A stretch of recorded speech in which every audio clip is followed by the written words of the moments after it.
So you married to a great woman, I take for granted. Yeah, Dr. Latasha P. Woods, family of educators for many, many years.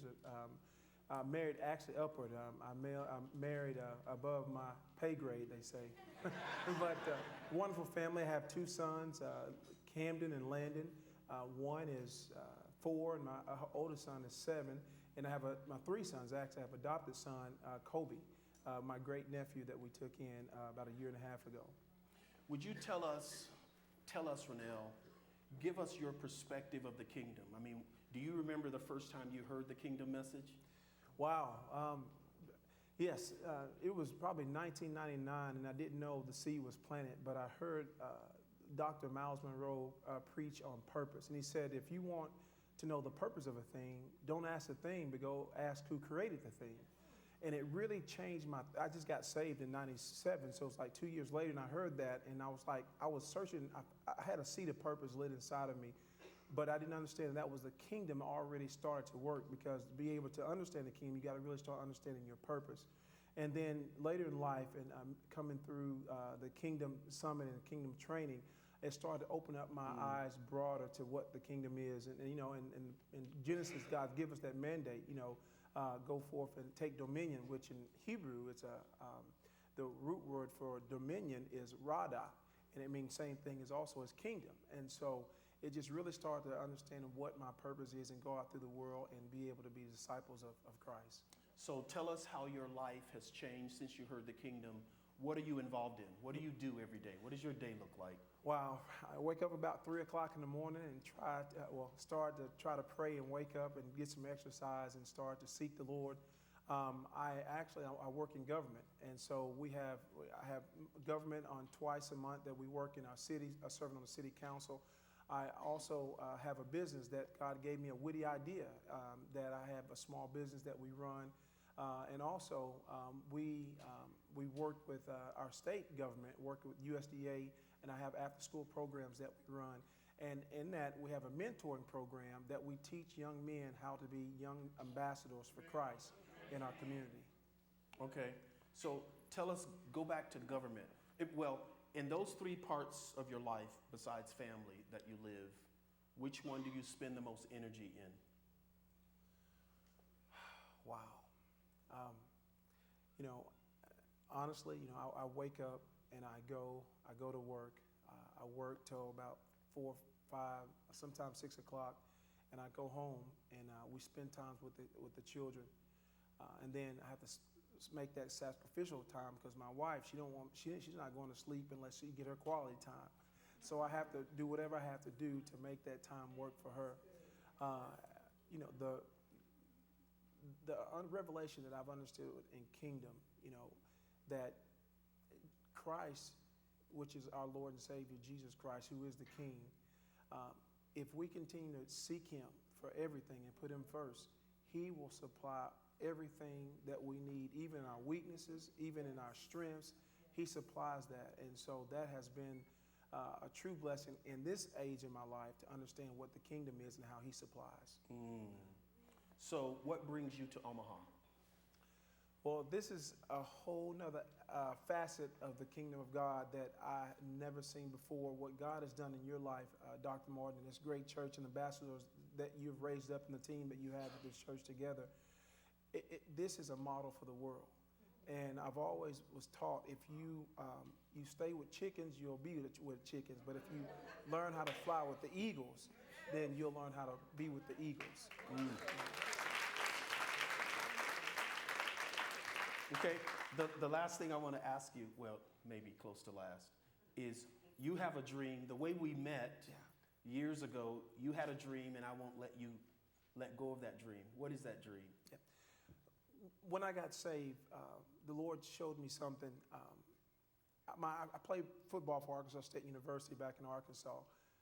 But at the end of my career, I got hurt, and I was in a Bible study, and the revelation came through Ruth when she was out gleaning in the field, and she was looking for gleaning, but God was getting ready to give her the whole field.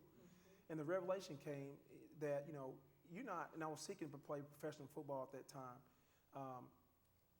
He said, you're not only going to play professional football, but you're going to own your own team. I don't know how, that could happen. But it was about 2 years ago, you were preaching at the Global Leadership Conference in the Nassau, Bahamas. And you start talking about this essence of team building and how it all works as a team. And that, something, my spirit leaped. And my spirit hasn't leaped in that aspect, with the dream that God gave me, like that, hearing from a man of God. And I knew there was something there. And, I'm just willing to just continue to learn and grow and be mentored and led and fulfill the dream and the vision that God has given me. So finish up by telling us, as far as your heart's concerned, as far as your life is concerned, what is your passion? What do you want to get done for the King in your lifetime? I mean, what gets you up early? What keeps you up late at night? I mean, what's the thing that really makes your spirit boil over? Yeah. It's fulfilling God's purpose, doing what He's given me inside to do. And like Dr. Miles always said, that when he died, he wanted to die empty. And I want to fulfill everything that God has put inside of me. I know my time is limited as well. And so I just, the urgency of just all the dreams and the visions that God has put inside of me, to somehow continue to work toward those things and watch God perform it and die being pleasing to Him, fulfilling the work that He's given me to do. Is there anything you'd like to share with our audience? The greatest church in the world.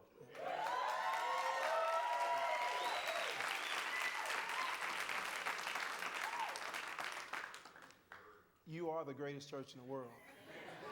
The greatest kingdom church in the world, because you don't go to many different states in the United States and see true diversity, but also the teaching and the lessons to understand how to be empowered to fulfill your God-given destiny through kingdom purpose and principles. So, it's just like sometimes you take a vacation and you're like, wow, that was great. And you go back home and feel like, man, I'm glad to be back home. If you go anywhere else, it's still not going to get the same what you're getting here. And to be able to be under Dr. Miles and to be able to be a brother with this man of God, to understand what's in his heart and his mind, is nothing else in the nation that God is doing like He's doing here in Omaha, Nebraska. Amen. Everybody? Mr. Rennell Woods.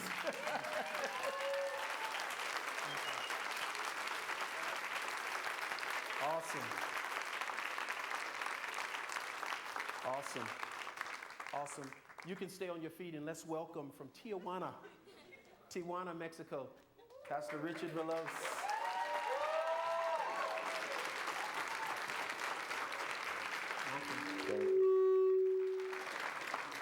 And I'm going to get in trouble. I'm going to get in trouble for this. You can go ahead and have a seat. But I'm going to get in trouble for this. But I'm going to ask Pastor Linnell if she'll prepare herself to interview, because you and Dr. McCoy, y'all think alike. If you could prepare yourself to interview Dr. McCoy. Okay. I have to ask her stuff in front of y'all.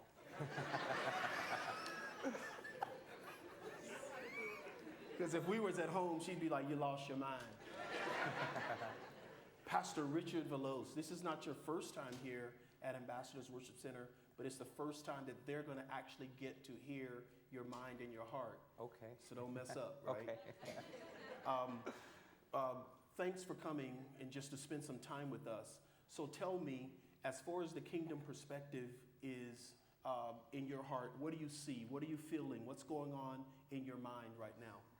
Well, I think that in my perspective, there's a shift happening. For the past years, people have been talking about the kingdom because they're tired of religion. And they know that religion has failed. So right now there's a shift, and there's the people that are getting it and understanding it, they're walking into their new season. But if they're missing it, then their season just went by them. Describe what you call failure in religious systems. Well, I grew up in an organization, and many people are tired of organizations because organizations usually take from you, but they never give into it. And once you break from that system, you understand that it's not a democracy, but a theocracy, right? When we understand that God is a king, and we understand the purpose of this, and we could influence every aspect, not just church, but every aspect in the different areas that we confront, right? Tell us about your family. You're married to the wonderful and beautiful Miss Juanita, Yes. right? Tell us about your family and what you do there together in Tijuana. Okay. We love tacos. Okay. Okay. My daughter does too, so you might have to take her with you. Okay. No. Was that a joke? That's a joke. Oh, okay. But we do love tacos. You can't go to Tijuana and not eat tacos. My lovely wife, Juanita, we've been married for 12 years. We have 3 kids, Elijah, Judah, and Isaiah, all boys. One's 8, and the twins are 3. So we have our hands full. Do you do ministry together with her? We do. She leads worship. And it's interesting because we grew up in a movement where women would not minister. And when we started understanding the kingdom, one day she was at the platform just singing behind the person who leads worship. And just God spoke to me. And I said, well, are you ready? And she says, well, what am I doing? I said, come in front. And she started leading worship since, and she pastors as well. Every Wednesday she meets with women, just teaching them about the kingdom. Now it started with a small group. Now she has about 40 women to 50 from 9 o'clock in the morning to 12 o'clock noon, which is Wednesday. So she's really, really involved in ministry as well. So tell us how the kingdom has impacted your ministry in Tijuana. Okay. Well, when we understood the kingdom, our mindset completely changed. We had a mindset of poverty. We thought that the United States was supposed to finance our ministry. Then we built an expansion and expanded the church, which it's worth $500,000, no debt. We don't know anybody. It's all owned. We have a facility that sits about 750 people. We started a breakfast program where we feed 120 to 300 people a day, Monday to Friday. And the government is seeing our church as a key to change. Okay.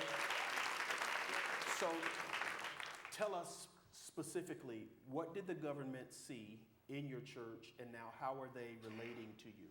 Okay, well, it all started when we started practicing the understanding and practicing what is honor. And I started teaching a series on honor, and our members started practicing this. And one of our members is involved in government. So what she did, she says, I want you to come over to my house. I want to honor you.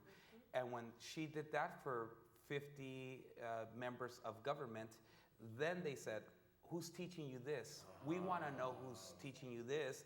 And now we want to see what you guys are doing.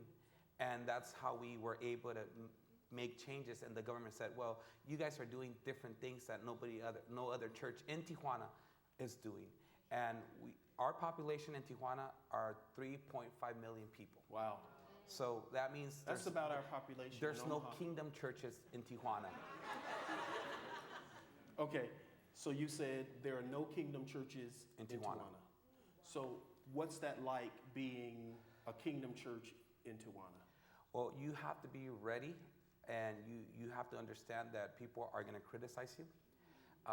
They're going to call you a false prophet, especially because the mindset is of a lot of Hispanics. They think, most of the people think that our church is just composed of rich people because we changed our mindset. Okay, so tell us, what do you believe your assignment is? What's your passion? Where are you headed? What's your goal, vision? I mean, what do you believe God's placed in your hands to do? I really believe that God called me to be an apostolic and prophetic voice, and to empower people, but not also just to equip leaders and also pastors that they're going to understand the kingdom message. Okay. So it's the church where God has called me to minister to. All right. So what brings you to Omaha? Well, Why did you come? 2 years ago, I was introduced to your ministry by Diego. And that first time I actually came, I had a lot of questions. And one of my questions was, what do I do and sustain people? And your answer was, don't worry about the people who leave, but worry about the people who should leave and they're still there. I did say that. So that's 2 years ago, and it really made sense. And when I went back, I started asking all these questions: why this, why that? And we went back, started making all these changes, and we've really been seeing the changes taking effect. Awesome. So if you were going to say anything to the people watching, the audience that's here and the audience that may be on television or the internet, what would you have to say to them? I would say that the kingdom message works. And understanding this it's a life-changing message. Okay. Awesome, awesome. Well, everybody, give a hand to Pastor Richard. Thank you. Did you drop something? No. Okay.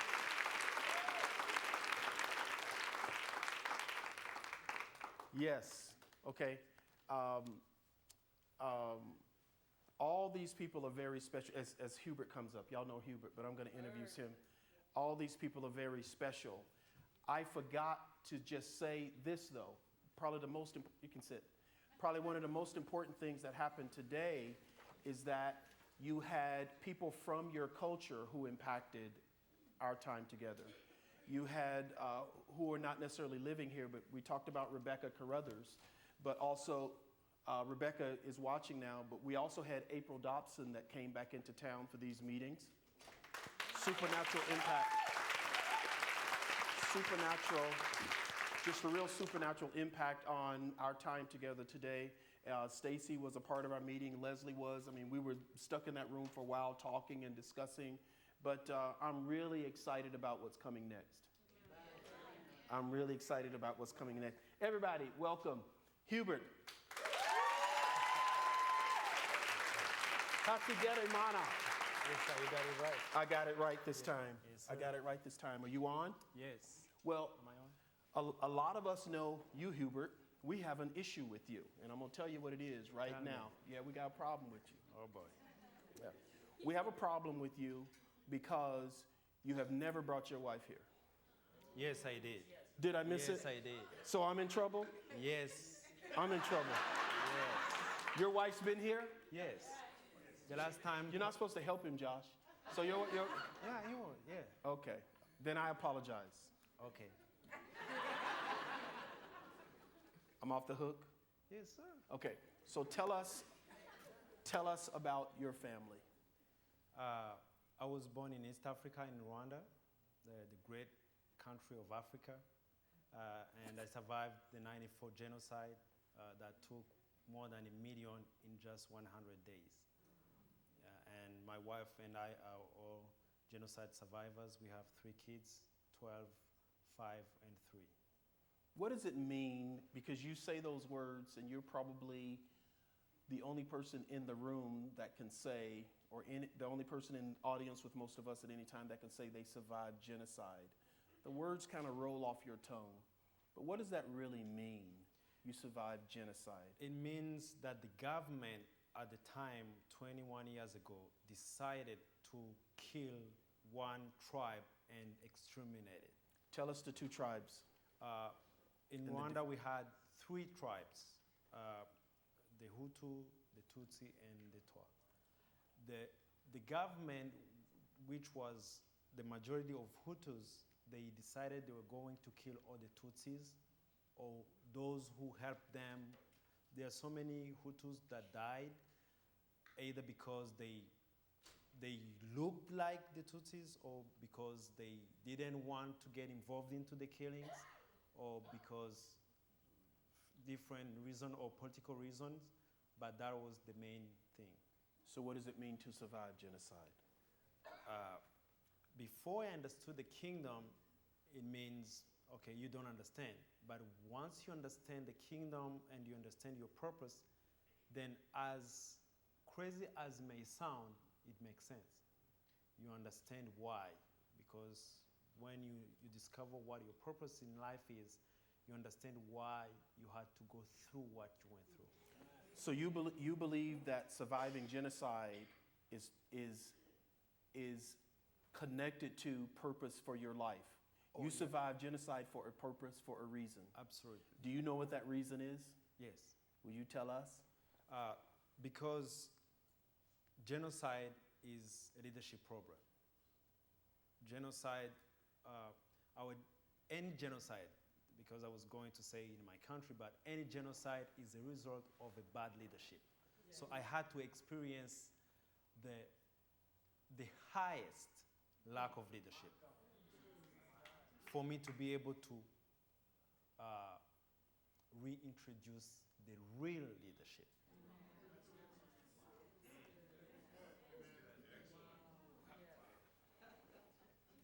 So I'm clear on that.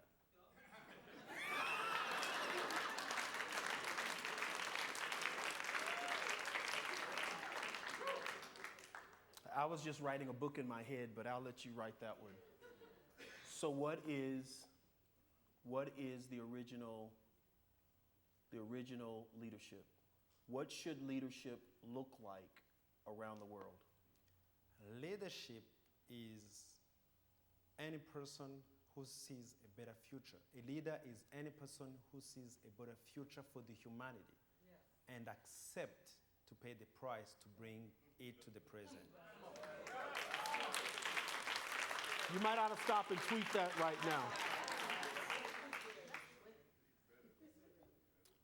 Leadership is when you're able to see the future, A better future a better future for the humanity for and humanity. accept to pay the price to bring it to the present, not to make other people pay the price for it. Which is everyone who, let's talk about genocide. Genocide is people, they think they see a better future and they make you pay for it. Y'all get that? A leader Okay. sees a better future and pay himself to bring it to the present. That's a big difference. So even those who don't commit genocides, sometimes they kill other people's ideas. So I believe I had to experience a physical killing of potential, but I go beyond it. Anyone who kills other people's idea, who suck other people's idea, is committing genocide.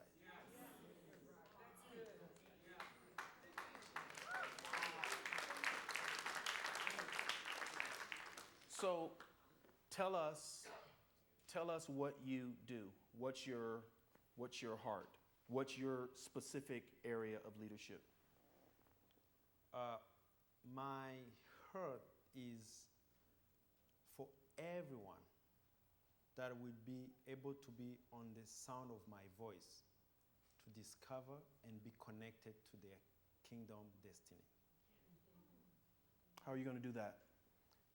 I'm going to do it by building a network that will help people, because a network, a television based on the internet, so there is no boundaries, there is no borders.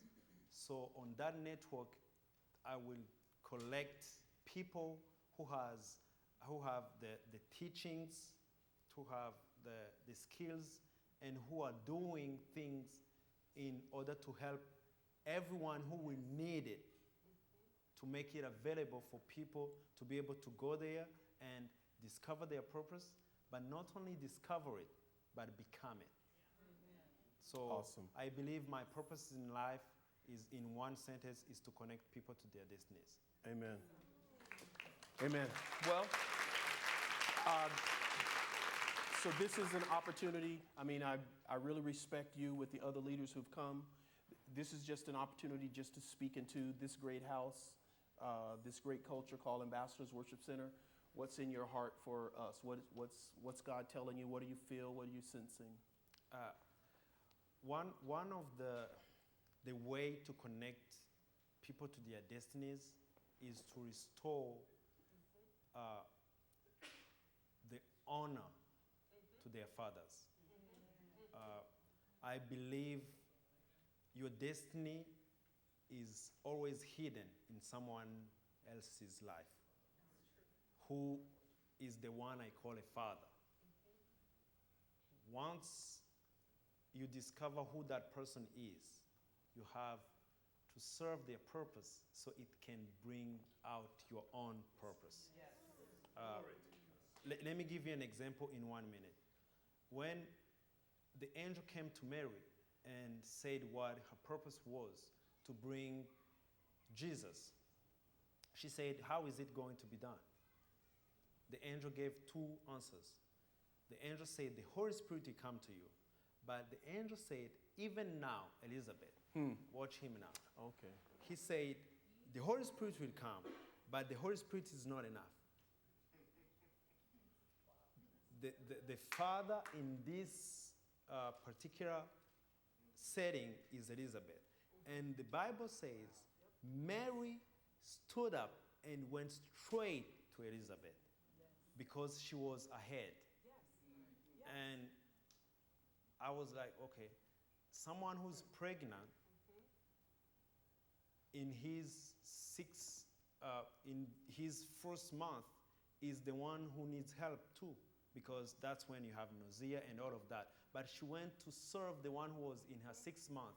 And when she delivered, she came back because she went to serve that purpose. So once you discover what your calling is, what your purpose in life is, don't go and try to make it happen. Right. Always ask, who is the one who has the key for my purpose? Right. And go serve them. Amen. Amen. Come on. Welcome, Hubert. Thank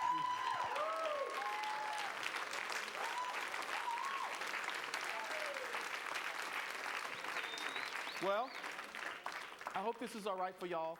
We kept our kids in with us tonight.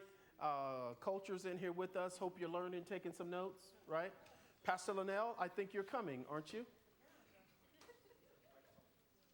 You need my mic? Okay. So, yeah, we'll do it that way. I planned for it, but I didn't plan for it. So let me give her my mic.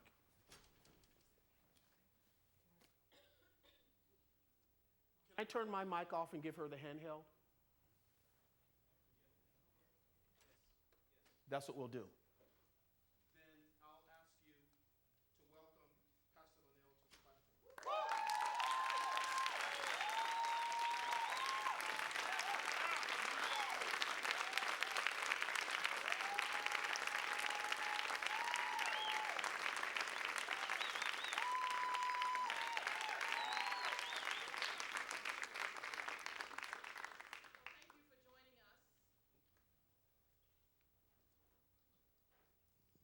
Thank you again for the second session, part of our Kingdom Living today.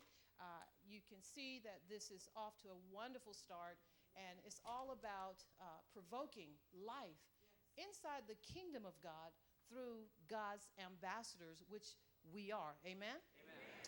And so today we have a wonderful guest that's coming to continue our program, and that is none other than my friend, Dr. Paul McCoy from Atlanta, Georgia. Will you welcome him? God bless you. Thank you. You may be seated. Wow. Well, it is an honor to have you make time for us on your schedule and to be the jet setter you are. And I've heard a lot about you. And I'm going to make an attempt in our very short time that the emphasis is on you sharing you with our audience today on Kingdom Living. So I will ask you this question in light of why we are having this session with Kingdom Perspective is Can you just, in a little nutshell, let me and the audience know your personal and professional profile? Okay, I can do that. First of all, I'm a preacher's son, third generation preacher's son, and my professional career, I am a dentist by trade, and that is my professional degree. But my passion, more so now, is actually into the business sector of business. So that's really where I'm at currently. Now we've started our first practice in 2004, and now, as of the end of this month, we should be at 11 businesses by the end of this month. Wonderful, wonderful. And I'm sure there's been more valleys than there's been mountaintop experiences, but yet you continued your pursuing of what you believe God had spoken to you. Yes, ma'am. From the preacher's house to now duplicating yourself in business as a very successful dentist. Tell me, what caused you to hunger from that religious journey to reaching for what you now call the kingdom? One of the things that triggered it was I've seen God's people for so long. They have been trapped and entangled in financial despair. And unfortunately, this has really bound the church from being able to produce what they need, because the thing is, in order for you to be able to be a blessing to someone, you have to be first blessed. So God's mandate for us from the very beginning was for us to go out, produce, first to grow, then to produce and to multiply. That was what he set man out to do when Adam and Eve were both one. That was the command that he gave to them, was to be fruitful and multiply. So by nature, by the very mere fact that we're living beings, God has already, when he put his pneuma, his spirit into us, when he breathed his life into us, he breathed the very essence of him into us. So the things, the attributes of him, he actually literally breathed them into us when he made man a living being. So by that mandate alone, we were at that point commissioned to grow out, to produce and multiply. Why? Not just to be able to say I have things, but to be able to do things for other people, to be a blessing to other folks. Absolutely. Okay, and with all of the success, and you are probably the minority in what is called the church community. Sitting in a congregation of any size, you've done something and have acquired some things that most of us have not. How do you, Dr. McCoy, stay grounded and keep coming back to your center, your core values? One of the things that I tell people all the time, I'm now 42 years of age now. From the very first check I got from working at McDonald's, I have always tithed. I've never missed a tithe in my life. Wow. Never. Because I believe what God said. He said, give and it shall be given unto you. Good measure, pressed down, shaken together, and running over. And the great and wonderful thing is he didn't say he had to do anything. He said he was going to cause men to give into your bosom. Now, he didn't say amen, but he said men. So that means multiple layers of men are going to give into your bosom. So he's already set forth the growth pattern already. If I'm just willing to give him what already belongs to him, he'll give me more. Absolutely. Absolutely. That sounds like a book in the making. Yes. All right. And so aligning with God's purpose for your life, I guess that's the underpinnings. I'm hearing that you didn't pick this up from the university down the street, no. that God has been directing. I think in the church community, you call it, he would order your steps. Yes. And in hearing you, it seems like you're on that path. So how have you been able to interface from your church attendance, what you've learned, now being a very successful dentist? How do you interface that in the workplace? Well, what I do is, one of the things is, with your giving, one of the things that God does is he actually not only gives men, but he gives you ideals. He gives you the ideals. So it's so funny that I was with you and Pastor Martin down in Atlanta just maybe about 6 months ago. And right as we met, that very night I went home, and I'm in the bed, my wife's there, and I'm thinking about business as usual, and she's asleep, and I'm under the cover with my cell phone, and God gave me, literally during that time, gave me the ideal and said, you need to go buy a building. You need to go buy a building. And then when he said, when you go buy it, I was like, wait a minute, I'm not even looking for it. I just opened another practice like less than 3 months ago. Are you kidding me? I don't need that. And God just revealed it to me, said, this is what you need to do. And didn't realize the ideal was, and I had no idea that he was going to bring on another ideal, which was like, well, now what you're going to do is I'm going to actually bless you with 4 new businesses and the building. So that's the type of thing that God does if you're willing to trust him, because if he can trust you, he can give you more so that you can be more of a blessing. And so that's where my grounding really is. I felt that. I really felt that. Wonderful, wonderful. So there was something one of your mentors said, which is we share this mentor dearly. Dr. Miles Monroe Yes. Once made a statement about being successful and moving out in the world and just being a forerunner. What is it? What is it that you believe you have to offer other business owners, specifically in the same field you're in? What would you offer them? What I would offer them is, first of all, number one, I'll offer them Christ, because that's the important part. Because the thing is, without just the things, just having the things is not enough. There's plenty of people that have great things and their lives are miserable. But God is the one that gives the peace that passes all understanding. That's what's going to guide your heart and your mind. So that's the thing I want to give to them, is let them know, okay, first of all, I don't have to get deep with them, but just let them know, hey, look, try it. I talk to them all the time. I say, look, you don't believe God, just try him for a couple of weeks. Just tithe for a couple of weeks. Watch. He's going to show you some stuff. He is very true to his word. He will show you. I mean, there's very few places in the Bible where you're going to see God actually basically calls your bluff. He said, prove me. He's like, come on, try me. I dare you to try me. That's like you talking about my mama. I want you to try me. You try me. You go ahead and put that little that I gave you into my hands, and I'm going to multiply that. So that's what I try to get those doctors to understand, the people in the business world to understand, that giving unto what God is doing is really what's going to trigger those other thought processes, and also to God's going to bring them back into the relationships that you need to take you to that next level. Absolutely. Wonderful. This is awesome. Okay, you also have another mentor, and that is Dr. Martin Williams, Yes. Omaha, Nebraska. Yes. And I remember you sharing that he has this philosophy about, there's the word people in the community in church community say, oh, the more you give, the more he gives you. But Dr. Williams and you were discussing about management. The more you manage, the more he gives. Right. Help me with that. Right. Now, that's one of the things, that's why I thank God for you, Pastor Linnell, and also Pastor Martin, is that you guys have the vision. You really have the vision. I want to let the people know that are here in the audience as well, is that you guys have a great pastor. I've been in church, so come on, y'all give them a hand. Come on. I can't hear you.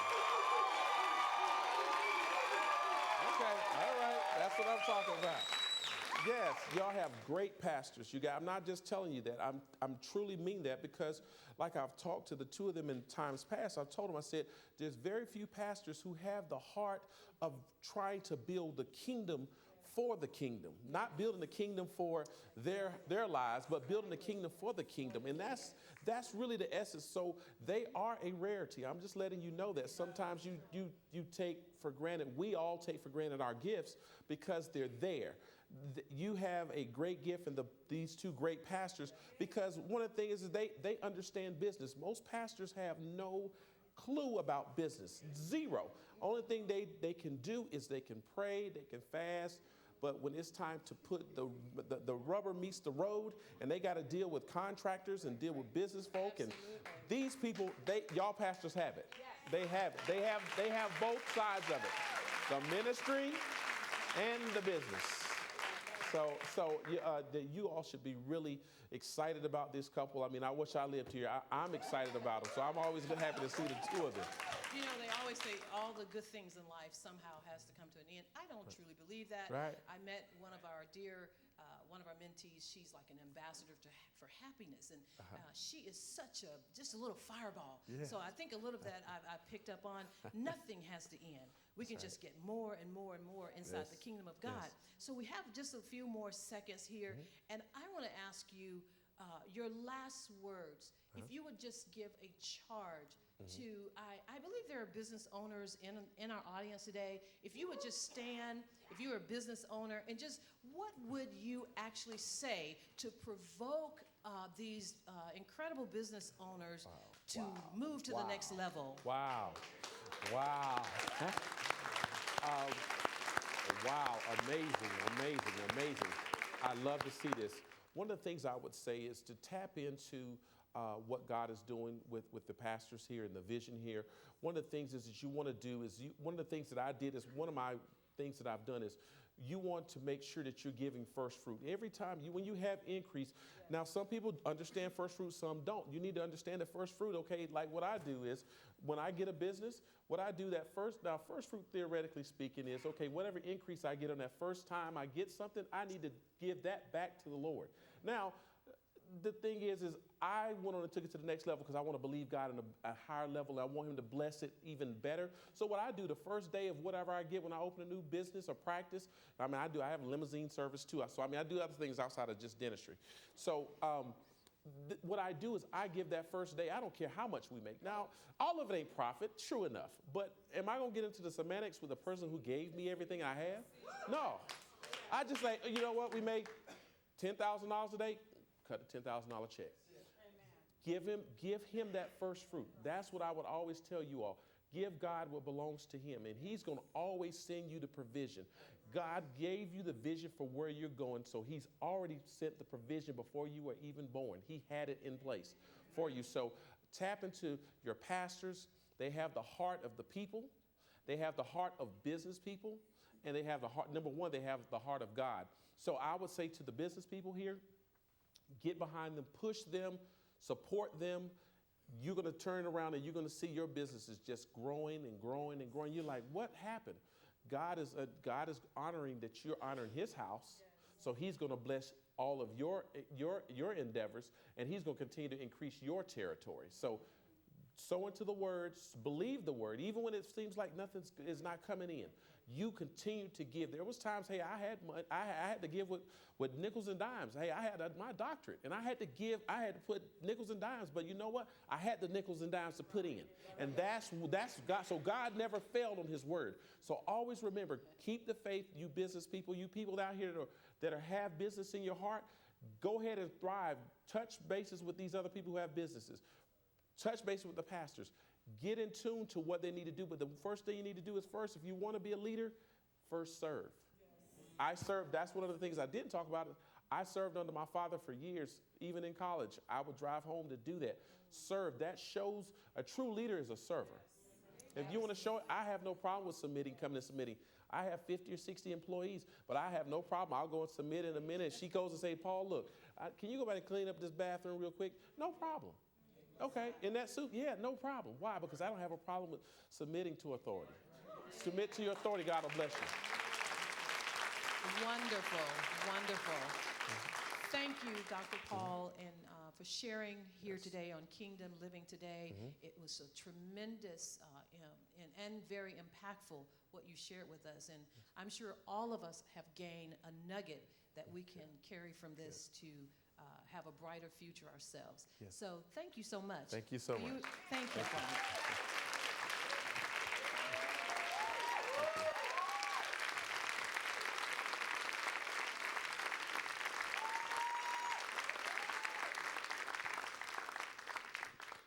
Can you guys give my mother another hand? Isn't she lovely?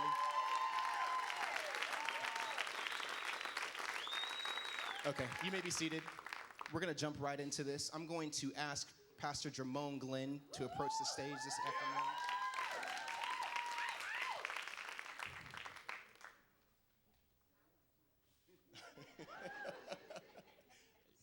All right, cool.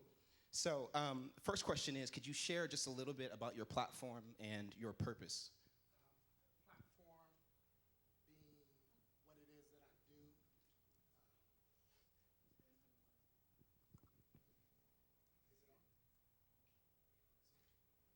feedback is on.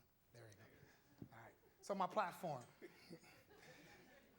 My platform as a pastor is what I serve. I call it a future facilitator is what I do. I help facilitate futures of individuals through kingdom living and kingdom lifestyle. Raise the consciousness of our culture within this context is my assignment. I want to be sure and certain to to raise the quality of the level of trained individuals deployed for the kingdom of God into the earth. Yeah. Awesome. So I've also heard that there's a rumor of Young Lions 16 being in Michigan this year. Is that true? I think I probably could confirm that that's gonna happen. Yes.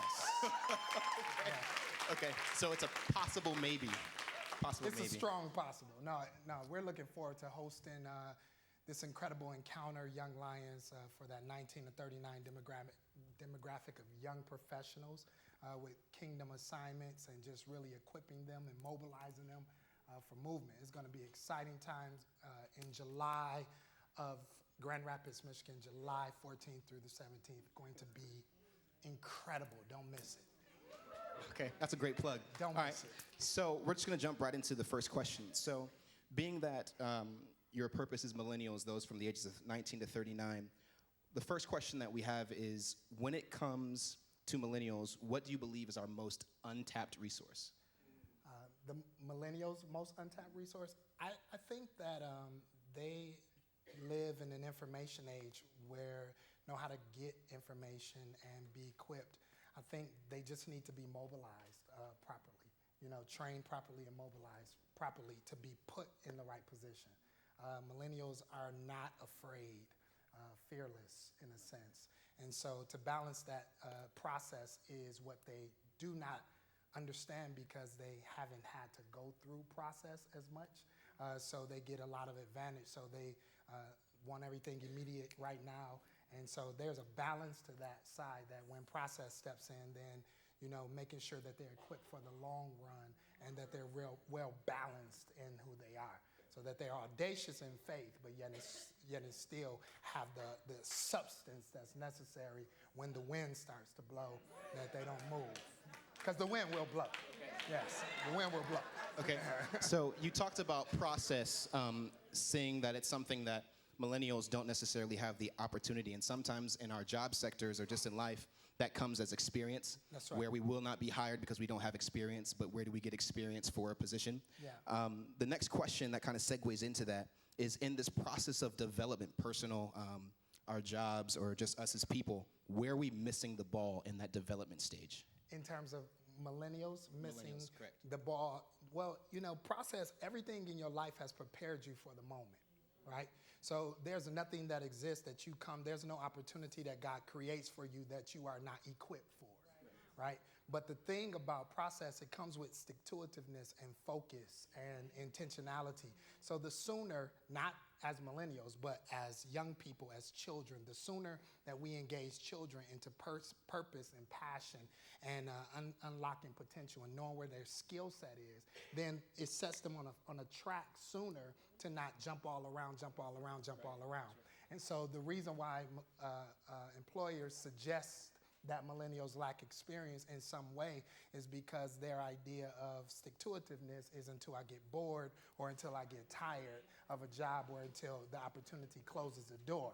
So the more that they are on a path of purpose, even though it might not be a particular job, the longer, and they lock in on what that passion is, or even feel free to discover it in process and feel safe about that, then the greater quality that they provide, because they provide a tremendous asset to the workforce and to the world. But it's about being consistent and being persistent. And so I think sometimes the misnomer is what they see in the success in this fast-paced society of companies like Facebook and Google and Twitter and all of these things that jump off real quick, that they don't know a lot of behind the scenes has happened in process that perpetuated that type of success. It didn't magically happen overnight. And so if they're not wealthy in a moment, then they get frustrated without realizing that, hey, David was chosen to be king at the age of about 17, but it took him about 15 years before he actually was the king. But the process of that of getting to the kingdom or sitting in his throne, the thing that secured it was his identity being secured very early on. So though he didn't look like a king, wasn't dressed like a king, didn't have any king hookups, had no idea how he was going to make it to the throne, the oil that was put on his life sealed his identity. You know, and I think the challenge that millennials face is an identity. Everyone wants to talk about destiny, but nobody talks about identity.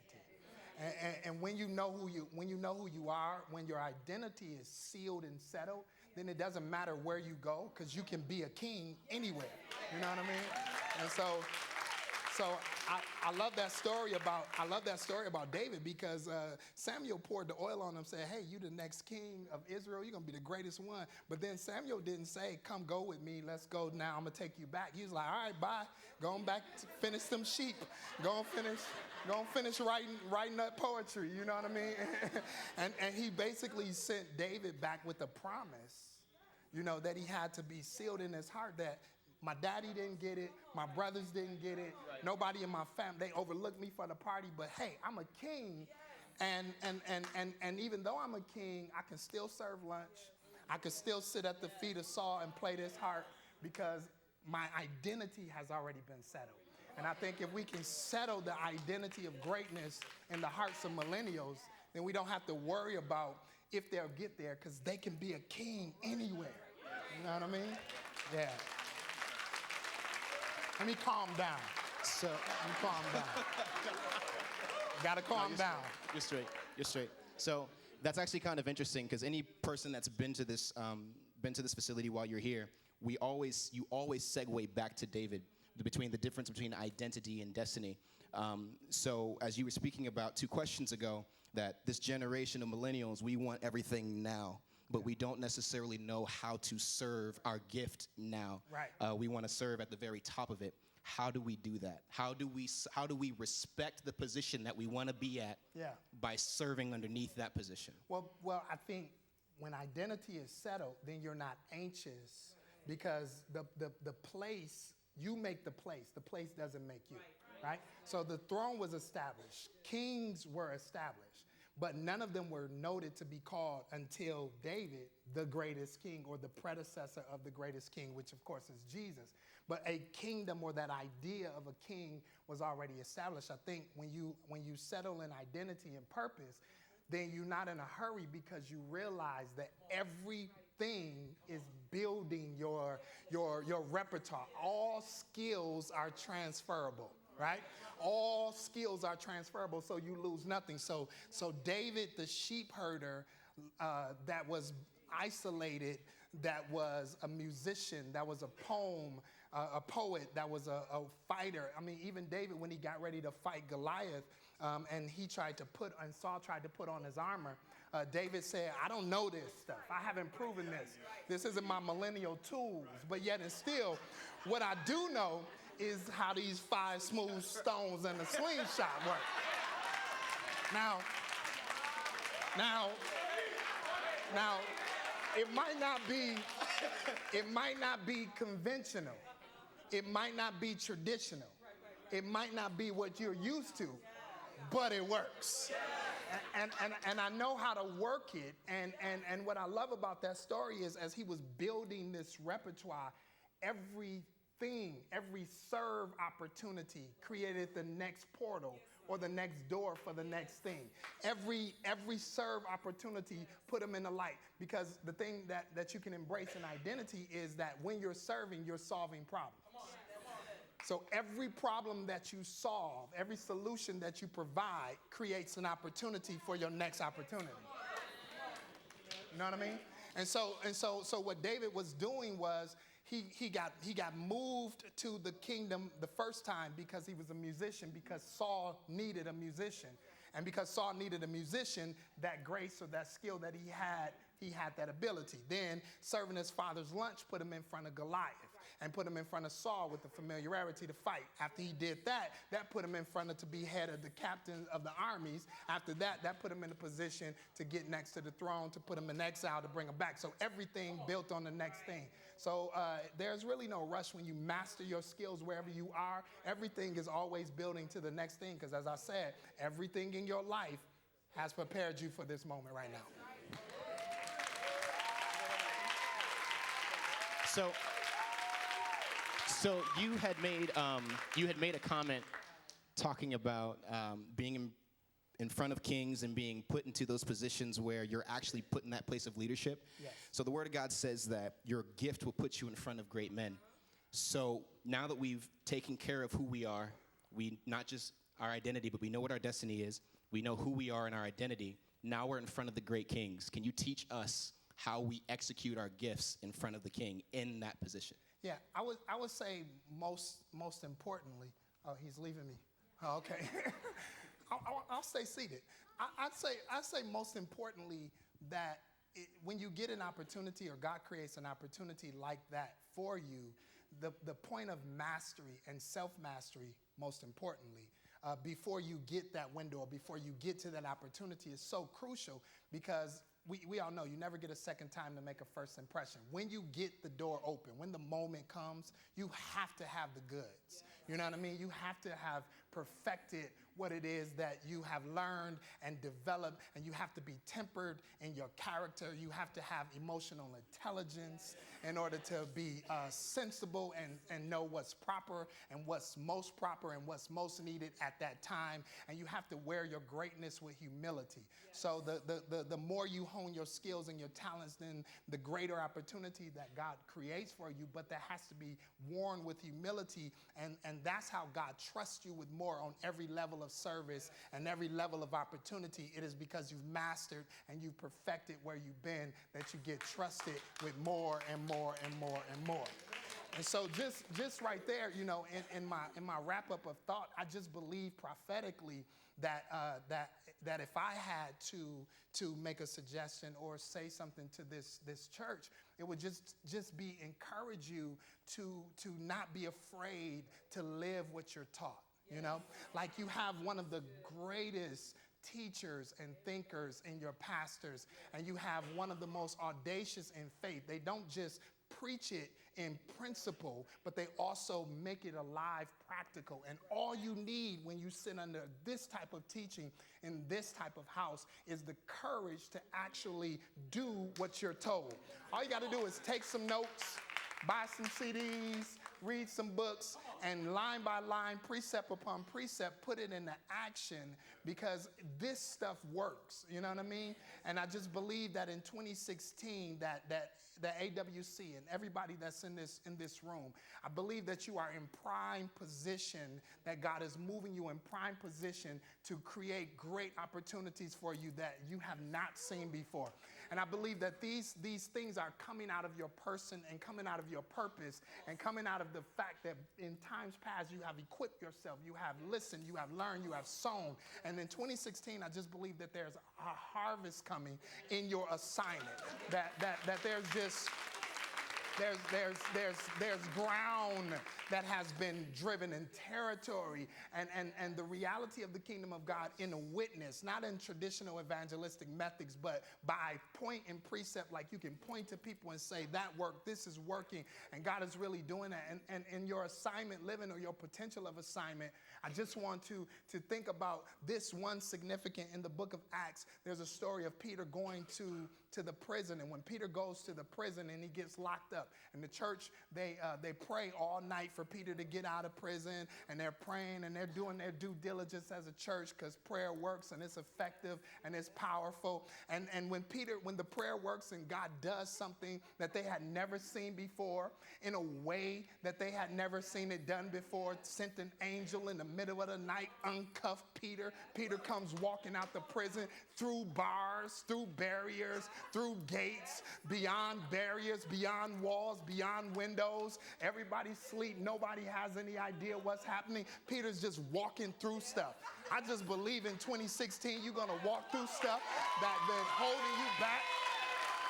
I believe I believe in 2016, you're going to get past stuff that have been blocking you before. And it is the previous foundation of prayers and things that have gone forth and practical principles that you put in place. But we always get stuck at that part of the story. But I want to pay your attention to just one thought in that same context. Peter moves all the way through, and the first place he goes is to the church, to the room, to the house. He comes back, he recognizes that if I made it through all of that, if I got beyond all of that, if I moved through all of that, it was because I was connected to the house that was producing fruit and manifesting promise.